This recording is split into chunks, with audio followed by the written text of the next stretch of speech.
On Wednesday, Wall Street found some clarity in the fog of economic forecasts. The market is digesting the US PPI, the Fed's minutes, and the first report on the corporate earnings from the giant of the food industry. All these factors will influence market sentiment today. Let's discuss these events and also analytics by InstaForex experts. As expected, stocks of the high-tech sector and the banking sectors incurred the most losses on Tuesday. As a result, the benchmark indexes closed mixed yesterday. The Dow Jones was the only index to close in the green. It gained 29 points or 0.12%. The Nasdaq suffered the most painful losses, having lost 1.12%. The S&P 500 shed 0.65% to close at 3,588. The New York pre-market is more optimistic as all three stock indexes traded moderately higher. Following the publication of economic data, the indexes lost momentum. The S&P 500 is expected to trade in the intraday corridor between 3,540 and 3,650 points. Despite fragile signs of recovery, the overall sentiment on Wall Street remains bearish. The Dow Jones owes its gains to Morgan Stanley. The bank upgraded Amgen from an equi-wide rating to an overweight rating. In response, the pharmaceutical company's stock jumped 5.7%, thus supporting the Dow Jones. Meanwhile, companies of the banking sector included in the S&P 500 lost 2.6% in the face of the new season of corporate records. Besides, top US banks have flooded the market with the pessimistic forecasts. Goldman Sachs said that the Fed is not going to soften its stance on rate hikes. The firm US dollar means that corporate sales are set to shrink in the final quarter, and JP Morgan predicted that if the CPI surpassed 8.3%, the market will see another sell-off of stocks, thus pushing the market 5% down. Other challenges could enable a decline of the S&P 500 to roughly 3,000 points by the year-end. The senior IMF economists provided another driver for market pessimism, and he said on Tuesday that it might take 2 more years until central banks succeed in their struggle against inflation. In turn, this will lead to high unemployment rates and the cost of a living crisis worldwide.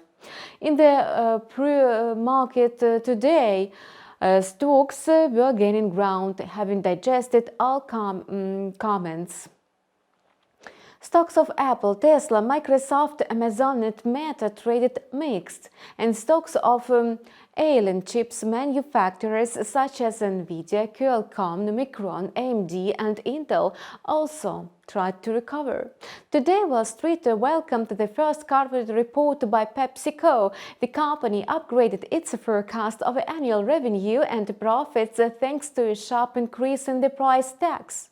PepsiCo stock rose 2.3% in the pre-market because the revenue for the third quarter was beyond estimates. On the flip side, fresh economic data discouraged investors, and the US factory inflation again aroused fears for further aggressive monetary tightening, and the red-hot PPI climbed 0.4% in September on month. It's the third increase in the last 3 months, and the reading is twice higher than the market consensus of a 0.2% uptick. The annual factory inflation accelerated to 8.5%, the lowest score since July a year ago, but a bit higher than the forecast of the 8.4% growth. Such data does not contribute to optimism. However, this report is not the only market catalyst for the stock market. The US Fed will publish its minutes of the last policy meeting, so investors will look for clues to adjust their trading strategies.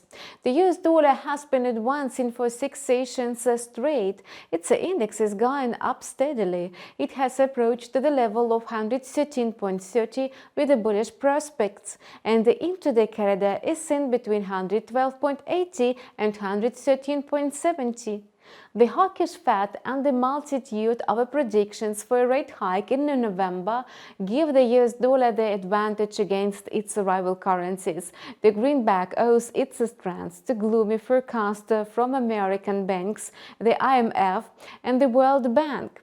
Overwhelmed by recession prospects on the global scale, Wall Street is stocking fears about further aggressive monetary tightening. Today, investors will be alert to comments by other Fed's policymakers, such as the Neil Kashkari, Vice Chair of the Federal Reserve for Supervision Michael Barr, and the member of the Board of Governors Michelle Bowman. The USD CAD pair has been trading sluggishly for the second day straight. It's hovering at about 1.3800, and the currency pair is likely to hold in the intraday corridor between 1.3780 and 1.3840. The loonie has been able to avoid losses and gyrations. The support from the upbeat data on the Canadian labour market and the hawkish remarks by the Bank of Canada governor has faded away. The only source of support is the commodity market. For the time being, oil prices are trading lower. The oil rally triggered by the OPEC decisions is waning. Oil prices are declining due to warnings about the inevitable drop in global energy demand. Brent crude futures fell 1.36% to trade at $93 a barrel, and WTI futures shed 1.49% to trade at $88.04 a barrel. Despite pessimism on Wall Street, the crypto market perked up today, and the most cryptocurrencies are gaining ground, though some tokens are going down. By and large, the crypto market is trapped inside a trading range, having gained 0.56%. Bitcoin is hovering at around $19,100.